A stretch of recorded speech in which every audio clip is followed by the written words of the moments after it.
Hi అండి, welcome to చిన్నారి చిట్కాలు. ఈరోజు నేను మీతో ఒక విషయాన్ని షేర్ చేసుకోవాలనుకుంటున్నాను.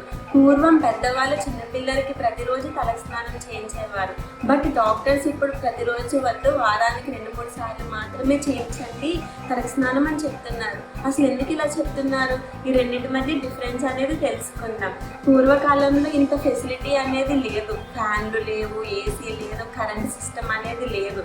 సో వాళ్ళకి వేడి వచ్చేసేది. చిన్నపిల్లలు యాక్టివ్గా ఉంటారని వాళ్ళు ప్రతిరోజు తలస్నానం చేయించేవారు. అండ్ న్యాచురల్ హెర్బల్స్తో అండ్ షికాయ, సున్నిపిండి వాటితో వాళ్ళు తలస్నానం చేయించేవారు. దానివల్ల పిల్లలు అనేది యాక్టివ్గా ఉంటారు. వాటర్ కూడా వాళ్ళకి న్యాచురల్గా ఉండేది. అప్పట్లో ఇలా ఎంత పొల్యూషన్ లేదు. సో వాళ్ళు దాన్ని ఫస్ట్ చేసేవారు. బట్ ఈ జనరేషన్లో చాలా పొల్యూట్ అయిపోయింది. మొత్తం వాటర్ కెమికల్ అయిపోయింది. సోప్స్ అండ్ షాంపూస్ అన్నీ కెమికల్ అయి ఉన్నాయి. సో ఈ జనరేషన్లో బేబీస్ అనేది చాలా సెన్సిటివ్ అయిపోయారు.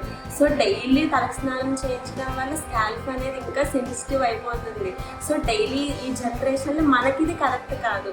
సో డైలీ తలస్నానం అనేది చేయించకండి. వారానికి 2-3 సార్లు మాత్రమే ఈ జనరేషన్లో వారానికి 2-3 సార్లు మాత్రమే తలస్నానం చేయండి. సో ఈ వీడియో మీ అందరికీ యూజ్ అవుతుంది అనుకుంటున్నాను. Do like, share and subscribe my YouTube channel. Thank you.